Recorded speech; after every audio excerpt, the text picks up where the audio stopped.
Bonjour, bonsoir à tous et à toutes. Nous sommes de retour pour cette deuxième édition de l'Afrique Débat. L'Afrique Débat aujourd'hui, comme à la première édition, autour du livre de M. Patrick Mbeko, Le Canada dans les guerres en Afrique centrale, génocide et pillage des ressources minières du Congo par le Rwanda interposé. C'est un livre édité par le Nègre éditeur. Vous connaissez déjà la couverture. Pour beaucoup, vous l'avez certainement déjà lu.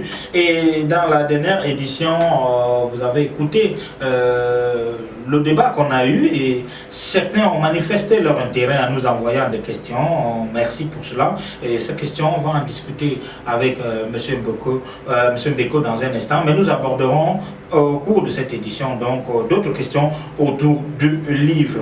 Monsieur Mbeko, bonjour. Bonjour, Monsieur Bénin. Alors, c'est les questions qui ont été posées par les auditeurs. Nous allons les aborder dans un instant.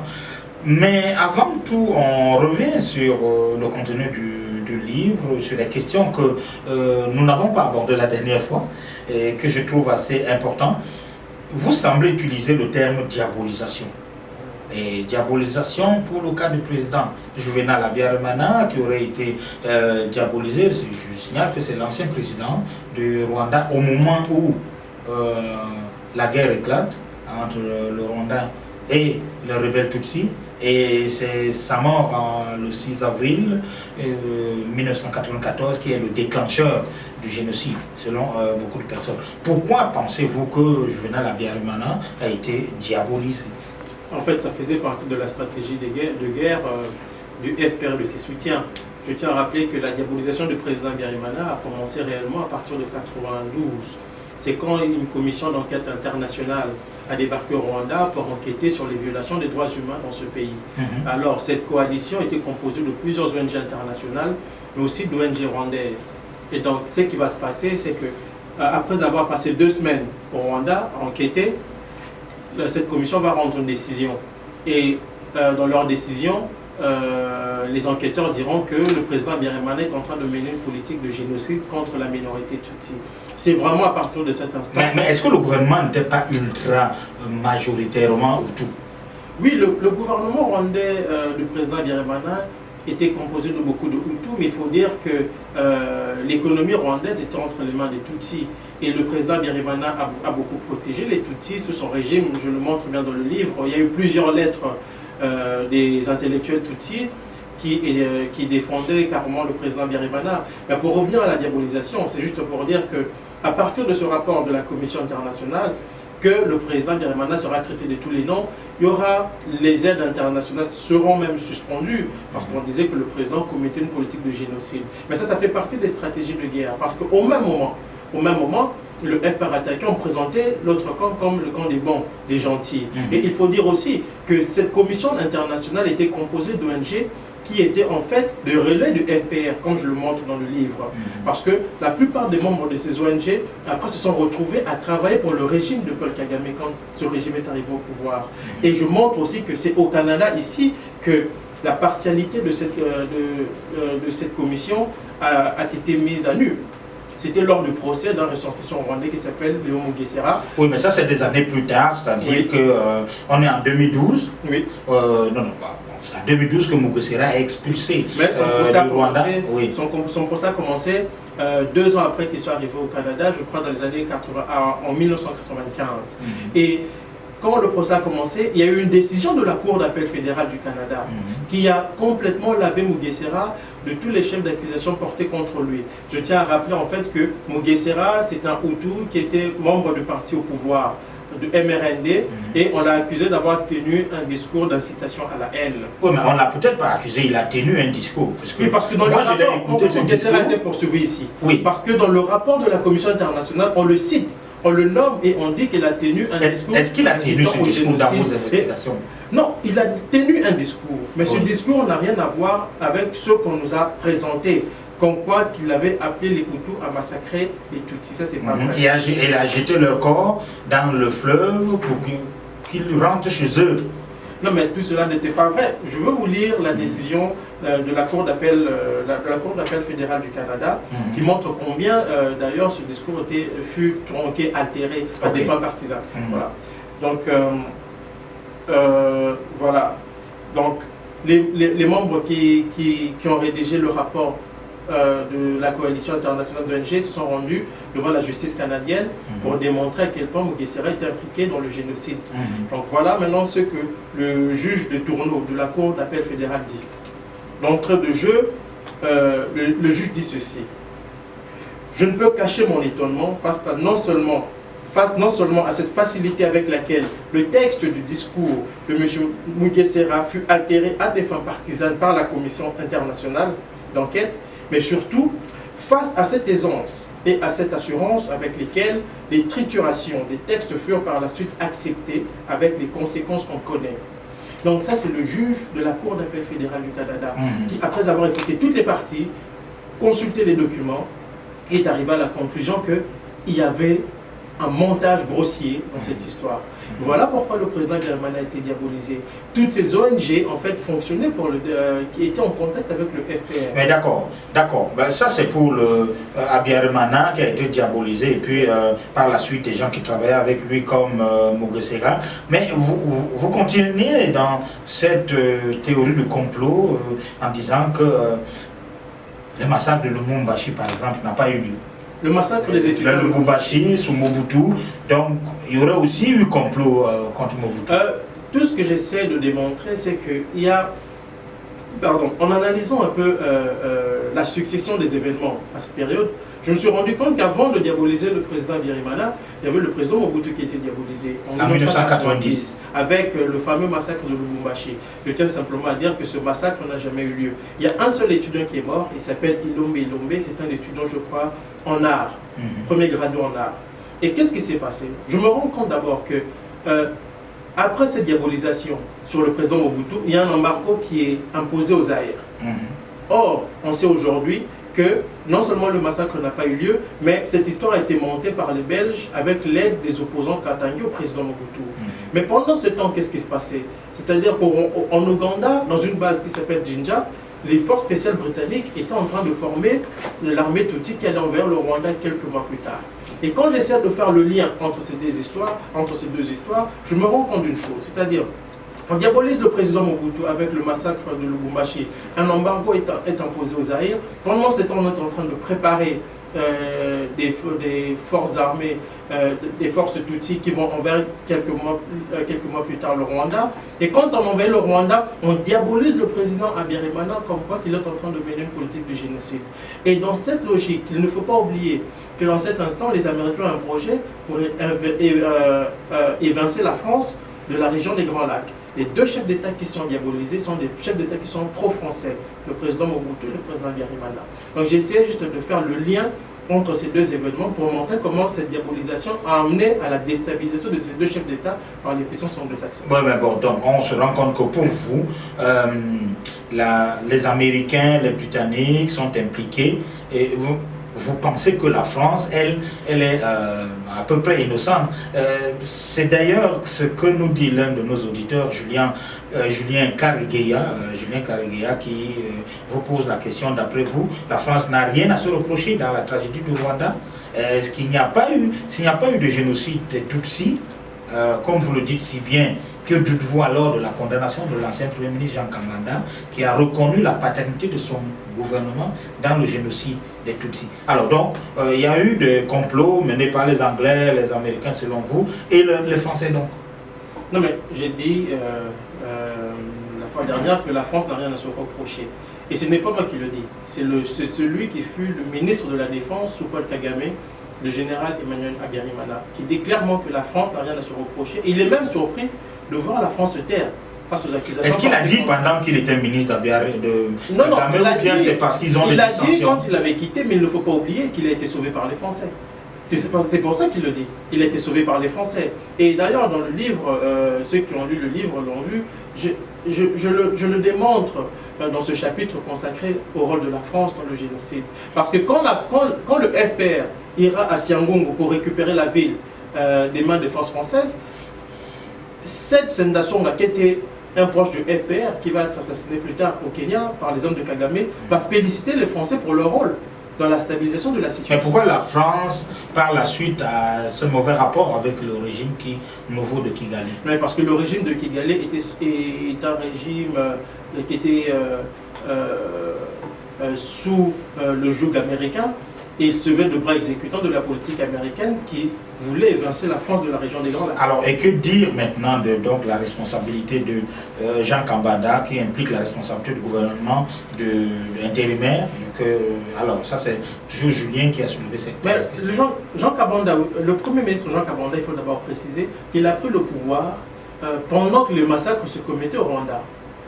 Mais alors, dans le livre, dans le dernier chapitre sur la justice internationale, je montre bien que l'aveu de culpabilité du Premier ministre Jean Kambanda a été obtenu sous la torture psychologique. Un policier canadien dénommé Pierre Duclos a été engagé par le tribunal pénal international pour terroriser des témoins et leur faire avouer des crimes qu'ils n'ont jamais commis. C'est ce qui est arrivé à Jacques Kambanda. On lui a dit, si vous n'acceptez pas ce marchandage, votre famille risque de connaître des problèmes. C'est ce qui s'est passé. Je le détaille longuement dans le livre parce qu'après, Jacques Kambanda s'est rétracté. Mais c'est un prisonnier qu'on a utilisé comme cobaye pour faire condamner tous les Hutus. Est-ce qu'après il a dit qu'il n'y a pas eu génocide ou bien il dit qu'il n'y a pas eu Jean Kambanda dit que planification de génocide? Non, il n'y a pas eu, non seulement, d'abord la planification de génocide est contestée même par les documents du TPIR. Mais donc pour vous, il n'y a pas eu génocide? Non, il n'y a pas eu de génocide contre les Hutus. Il y a eu contre les Tutsis, pardon. Il y a eu des crimes contre l'humanité contre les Tutsis. Il n'y a pas eu de génocide proprement dit. Pourquoi? Parce qu'un génocide implique une planification. Cela n'a pas été démontré au point qu'en 2006, le TPR a dit que le génocide rwandais n'avait plus besoin d'être démontré. Donc c'est une jurisprudence qui échappe à toutes les règles de la logique du droit. Mais pour revenir au cas de Jacques Kambanda rapidement, il faut dire une chose. Jacques Kambanda prend le pouvoir 3 jours après l'assassinat du président Habyarimana, au moment où les massacres se commettaient déjà. Alors, on parle donc de l'implication des superpuissances dans cette région-là. Et c'est une question qu'on aborde tout le temps. Actuellement, l'Est du Congo est, on peut dire, en guerre. L'Est du Congo est en guerre. Et on sait que dans le livre, vous parlez beaucoup de l'annexion du Kivu. Et là, quand on va parler de complot, donc l'annexion du Kivu par l'entremise des Banyamulenge et des Tutsis congolais. C'est-à-dire c'est le même nom ou c'est pas la même chose. Il y a des Congolais qui me disent que les Banyamulenge, ça n'existe pas. Et donc, bref, des Tutsis congolais. Alors, quelle est cette machination dont vous parlez? Non, mais j'essaie simplement de montrer le rôle que certains, pas tous, hein, certains ressortissants Tutsis rwandais vivant au Congo et qui se font appeler Banyamulenge, j'essaie de montrer le lien entre ces gens, leur politique, leur visée dans la région du Kivu avec en arrière-plan l'implication directe de Paul Kagame. Donc tout d'abord, il faut savoir qu'il y a un problème identitaire au Kivu avec les Tutsis qui vivent au Congo depuis plusieurs années, plusieurs décennies. Plusieurs lois, j'essaie d'abord de montrer que plusieurs lois sur la nationalité congolaise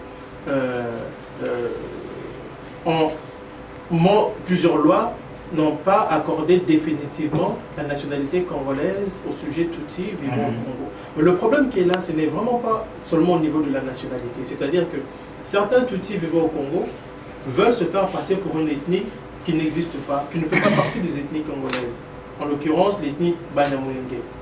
Et donc, c'est en s'appuyant sur cette ethnie imaginaire. Oui, mais s'ils sont une communauté de nombreux Tutsis, de nombreux Rwandais, de nombreux Tutsis qui sont devenus Congolais parce que peut-être ils vivent là depuis 30 ans, ils sont nés là-bas, ben ça peut créer une nouvelle ethnie comme on voit. En France aujourd'hui, quand on parle des communautés, il y a des Africains de France qui sont là, je veux dire qu'ils ont peut-être des aspirations, ils ont peut-être des problèmes particuliers à eux. Non, mais la dynamique est différente entre la France et puis les pays africains. En Afrique, il y a des ethnies. On ne peut pas renier cette réalité. C'est une réalité africaine. Elle n'est pas française, elle est africaine. C'est-à-dire, il n'y a pas de problème à ce que les Tutsis s'installent au Congo. Il y a une grande communauté Tutsi au Congo depuis des années. Je n'ai pas de problème avec ça. Il y a un problème quand certains membres de cette communauté veulent se faire passer pour une ethnie qui n'existe pas. Pourquoi est-ce qu'ils le font? Parce que si quand on se fait passer pour une ethnie qui existe au Congo, c'est-à-dire qu'on a un droit ancestral sur la terre. Et c'est là l'enjeu. Voilà pourquoi je parle de l'annexion du Kivu, de certaines régions du Kivu. Pendant longtemps, ces Tutsis se sont organisés pour occuper plusieurs terres à l'est du Congo, dans les régions du Kivu, et chercher par autodétermination, une fois qu'ils sont reconnus peuple autochtone du Congo, chercher par autodétermination, par référendum, à faire reconnaître ces régions, des régions autonomes ou indépendantes que plus tard, qui plus tard seront rattachées au Rwanda. Et en arrière-plan de ce jeu, de cette politique, on voit la main du Rwanda parce que le Rwanda a un problème démographique. Oui, mais quel est le rôle donc des superpuissances? Vous parlez du Canada par exemple, en Afrique centrale. Quel est le rôle du Canada dans ce... Dans le livre, je montre que ça se joue à deux niveaux. Une fois que les puissances occidentales veulent balkaniser plusieurs États africains pour une raison très simple, pour mieux contrôler les populations ou les minorités qui vont être dans ces terres-là, qui sont souvent, il ne faut pas l'oublier, riches en ressources naturelles. Si on a balkanisé le Soudan, c'est non seulement pour affaiblir Khartoum, c'est aussi pour mieux contrôler les ressources du nouvel État qui sera certainement faible. On le voit aujourd'hui avec le Soudan du Sud qui est très faible. Aujourd'hui, si le Kivu est balkanisé, ça sera d'abord un État, je tiens du bois, ça ne va pas arriver, mais ce sera un État très faible. Est-ce que l'intention du Canada, des États-Unis, c'est de créer un nouvel État dans cette région? C'est de créer des mini-États dans plusieurs régions de l'Afrique. Ok, mais je parle du Congo. Et au Congo, c'est pareil pour le Congo. Parce qu'une fois, comme je dis que une partie du Kivu, et souvent ce sont des parties qui sont riches en ressources naturelles, une fois que ces parties sont détachées du Congo, on pourra mieux contrôler ces régions. Et on pourra créer de no-man's land comme on voit aujourd'hui même à la Cyrénaïque, à l'est de la Libye. C'est la même politique. Et au Congo, au niveau du Congo, il y a comme deux variables. La première variable, c'est que ça permet aux puissances occidentales de mieux contrôler ces zones et de mieux les piller. Et ça permet au Rwanda de régler aussi son problème démographique. Donc c'est un peu ça. Ça permet au Rwanda de régler aussi son problème démographique. Donc c'est à ce niveau-là que les enjeux se trouvent. Oui, bon, alors, il y a un de nos auditeurs qui estime qu'on accuse, vous particulièrement, vous accusez peut-être les puissances occidentales, mais vous semblez dire qu'il n'y a pas un rôle des Congolais eux-mêmes dans cette tragédie qui se déroule à l'est du Congo. Non, il y a le Congolais porte une grande responsabilité. Bon, ça c'est Junior Kabeya, pour rendre justice, hein. C'est Junior qui pose cette question et il dit par exemple que le rôle du régime Mobutu et de son entourage dans tout ça, par exemple, il pense à Mbanda, Honoré Mbanda, qu'il appelle le Terminator. Alors, je n'ai pas encore lu votre livre, il avoue, mais j'aimerais savoir ce que vous pensez de Mobutu et de son homme, de même Mbanda, dans la situation actuelle.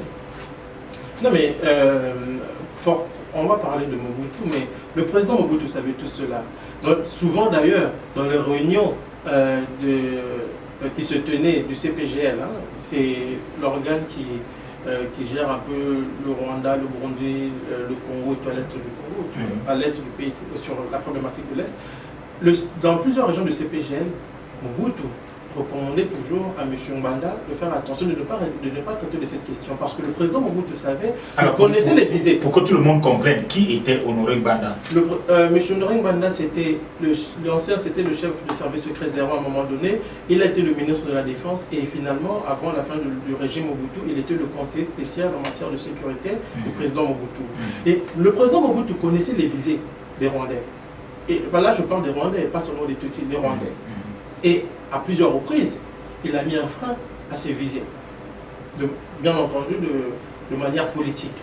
Et c'est en connaissance de cause que d'ailleurs, les lois que nous avions, les lois qui avaient attribué la nationalité rwandaise de façon illégale, la nationalité congolaise au sujet rwandais de façon illégale, furent abrogées. Ça, c'est la première chose. Et la deuxième chose, parce que oui, il y a une responsabilité congolaise dans la mesure où, quand la guerre a commencé, on a vu quand même l'absence d'une armée capable de défendre le territoire. Ça c'est une responsabilité qu'on peut dire que c'était de la responsabilité du gouvernement, du régime. Alors, dans votre livre, vous dites que la diplomatie occidentale, en fait, utilise Joseph Kabila comme oui, une carte utilisable, mais ce n'est plus vraiment leur homme. Ça corrobore un peu des propos de Paul Kagame, que vous accusez, mais qui a déclaré quand même ces dernières semaines que la communauté internationale, sans révéler l'identité de l'État ou de la personne, est venue à plusieurs reprises le voir pour qu'il participe à la déstabilisation du pouvoir de Kabila et qu'il a refusé. Alors maintenant, il y a donc ce mouvement de M23 à l'Est et Kagame dit « je n'y suis pour rien ». Qu'est-ce qu'il faut croire? D'abord, Kagame, quand il dit qu'il n'est pour rien, ce sont les bras exécutants de son mouvement. Mais pour parler de M. Kabila, avec ses relations avec les chanceliers occidentaux, je crois que peu de personnes, les gens n'ont pas souvent l'habitude de décrypter les événements et les discours. Je disais souvent à la plupart de mes compatriotes qu'en réalité, il est lâché par les Occidentaux. Mais comme je dis dans le livre, je cite un diplomate canadien qui nous a dit, vous savez, c'est vrai que nous n'allons pas accorder un blanc-seing à M. Joseph Kabila comme en 2006, mais en même temps, nous ne pouvons pas nous fier à M. Tshisekedi qui peut nuire aux intérêts étrangers.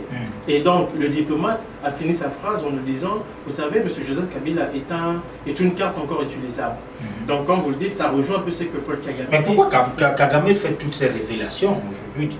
Parce que lui-même, sa position n'est plus confortable comme certains le croient. C'est-à-dire, depuis la publication du Mapping Report en 2010, la publication du Mapping Report démontre que les relations ont changé parce que ce sont des rapports qui existaient depuis longtemps. Oui, c'est ça. Dans ce rapport qu'on a révélé son implication dans les massacres au Congo. Donc, quand ça sort comme ça, ce sont des messages subliminaux.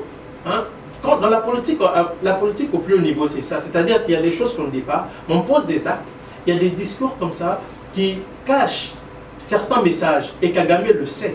Kagame le sait. Même si aujourd'hui, il dit qu'il n'a rien à voir avec ce qui se passe au Congo, la réalité est tout autre et tout le monde le sait, y compris lui-même. Les rapports de l'ONU sur l'implication du Rwanda, d'accord, revenons sur moi je ne m'attarde pas vraiment sur ça parce que c'est depuis 2001 qu'on sait que le Rwanda est impliqué. Oui, revenons sur l'Est du Congo. Qu'est-ce que le gouvernement du Congo, à votre avis, n'arrive pas à régler comme problème? Mais le gouvernement du Congo n'arrive pas à régler le problème et ne veut pas régler le problème. Je vous dis, il faut comprendre la dynamique de l'exercice du pouvoir dans notre pays. Celui qui est à la tête du pays est lui-même accusé d'être au service des étrangers. Comment voulez-vous que le gouvernement arrive à régler quoi que ce soit? Est-ce que le gouvernement a les moyens, en tant qu'armée, matériel, je sais pas, armes et hommes pour aller défendre efficacement l'Est du Congo? Mais comment allez-vous défendre l'Est du Congo quand tous vos plans sont donnés à l'ennemi? Le ver est dans le feu. Bon, donc l'ennemi ici sont les capitales occidentales? Non, il y a l'ennemi extérieur et l'ennemi intérieur. L'ennemi intérieur, c'est quelques Congolais et c'est le pouvoir en place. Je tiens quand même rapidement, si vous le permettez, oui, très rapidement, très rapidement à lire un peu le communiqué des forces de FDLR en 2009, si vous le permettez, qui disent clairement que les militaires rwandais sont dans l'armée congolaise avec l'aide des officiers congolais. Voici ce qu'ils disent dans leur communiqué. Ils disent ceci, excusez-moi. Voilà. On va y arriver finalement, je crois. Ouais, nous sommes. Ils disent ceci dans leur communiqué. Le FDLR démonte les déclarations du général Numbi, chef de la coalition armée patriotique rwandaise FRDC, selon lesquelles le dernier soldat rwandais aurait quitté la RDC. Le FDLR informe encore une fois le public et les médias que 12 000 soldats de Kagame sont toujours présents dans la région du Kivu en RDC. Le FDLR informe le public et la communauté internationale que les troupes de Kagame présentes en RDC portent actuellement des uniformes de l'armée régulière congolaise mis à la disposition de l'armée patriotique rwandaise par le général John Numbi pour le camouflage. Le communiqué continue. C'est la raison pour laquelle ni les autorités congolaises, ni les autorités rwandaises n'ont jamais donné un chiffre des militaires rwandais entrés et sortis de la RDC. Le communiqué conclut. Les FDLR rappellent au public que la clique au pouvoir à Kigali, avec la complicité de certains hauts dirigeants de FRDC, donc l'armée congolaise, et politiciens congolais, a mis sur pied une structure mixte rwando-congolaise pour l'exploitation des mines dans le Kivu, et que ce n'est pas étonnant que ces mêmes officiers et politiciens congolais trompent l'opinion internationale et leur propre peuple en déclarant que tous les soldats rwandais qui étaient intervenus en RDC sont retournés chez eux. Donc ça, c'était en 2009. Et donc quand on nous présente cette histoire de M23 et tout ça, c'est là que la suite logique... Donc ce ne sont que des soldats rwandais qui sont là... Donc c'est une suite logique d'une opération qui a été une opération de déstabilisation amorcée depuis belle lurette. Mais je veux vous dire, ça fait partie de ce qu'on appelle la stratégie du chaos. C'est-à-dire qu'on entretient l'instabilité pour mieux piller le pays et permettre au Rwanda d'accomplir son plan macabre de détacher une partie du Kivu pour le rattacher au Rwanda. Oui, bon, terminons avec justement cette question de l'Est. Et bon, la question que se posent certains auditeurs, notamment autour de vos interventions sur le tribunal international. Bon, alors on nous dit, si vous dénigrez le tribunal international, que vous n'êtes pas d'accord avec, mais pensez-vous qu'on puisse quand même juger quelqu'un comme Bosco Ntaganda? Moi, je peux vous dire une chose, c'est que même si on arrêtait Bosco Ntaganda aujourd'hui, on le défère devant la Cour pénale internationale, nous n'en saurons rien. Parce que ceux qui sont à la base de ces tribunaux, de cette cour, sont les mêmes qui entretiennent le chaos à l'est de notre pays. Je pense qu'aujourd'hui, pas seulement le Congo, mais les pays africains doivent d'abord se réapproprier leur indépendance réellement, se renverser les rapports de force et juger ces gens-là chez eux. Parce que si nous essayons d'arrêter Bosco Ntaganda, ou si nous croyons qu'en envoyant la CPI, nous allons connaître des choses, nous risquons d'assister à la même mascarade judiciaire qu'on a vu dans le cas de Charles Taylor, qu'on voit au tribunal pénal international, qu'on a vu au tribunal pénal international pour l'ex-Yougoslavie, qu'on a vu au tribunal spécial pour la Sierra Leone, qu'on a vu au tribunal spécial... Mais c'est Ntaganda, bon, il mérite d'être jugé. Il mérite d'être jugé par les Rwanda, au Congo, par les Congolais qui auront libéré leur pays. Parce que si vous essayez, vous le déférez devant la Cour pénale, vous allez assister à une mascarade judiciaire qui ne dit son nom. On va vous dire, il y aura des huis clos quand il y aura certaines révélations. Bon, alors, comment voulez-vous envoyer un criminel dans une cour de justice mise en place par ses maîtres? Ok. Ça n'a pas de sens. Bon, il faut renverser les rapports de force. C'est sûr qu'on n'a pas tout le temps pour lire toutes les nombreuses questions qui ont été envoyées par des auditeurs, mais globalement, vous avez répondu à certaines de ces questions. Par exemple, Roger Yao, qui met en parenthèse Côte d'Ivoire, il s'étonne que vous défendiez la France avec tout ce qu'elle a fait. Bon, vous imaginez son opinion à ce moment-là. Et donc, il y a d'autres personnes comme Tarsis Akizamungu qui lui ne comprend pas que vous niez le génocide Tutsi. Vous êtes expliqué. Je ne nie pas, je dis simplement qu'il a perdu la moitié de sa famille durant ce génocide. Non, je dis simplement, venons, permettez que je puisse aborder cette question, parce que j'ai été contacté par beaucoup de Rwandais qui m'ont écrit. Je ne nie pas le massacre des Tutsis.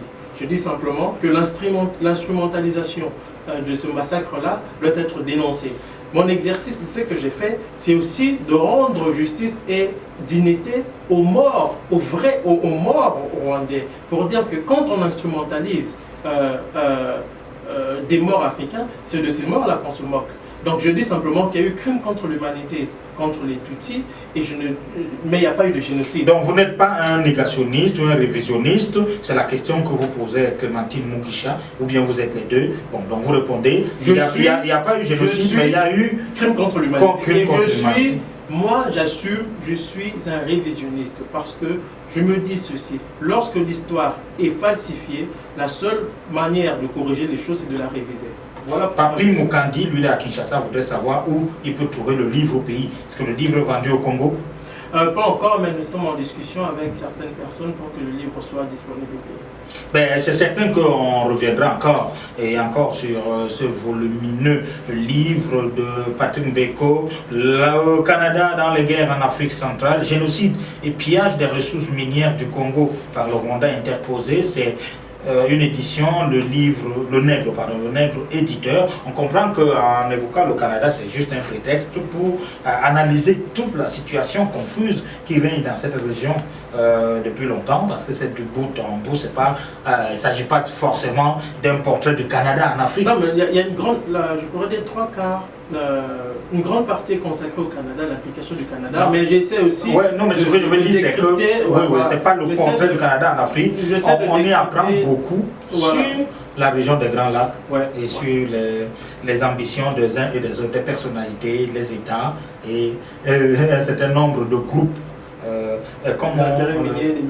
Et des multinationales. Ben voilà, merci de nous avoir, de nous être restés fidèles. On continue toujours de contribuer sur notre adresse email que je vous rappelle, l'Afrique débat en un mot @gmail.com, et puis ça nous fera le plaisir de relancer les nombreuses questions sur ce livre de Patrick Bekom, mais également sur d'autres sujets d'actualité en Afrique. Merci, au revoir.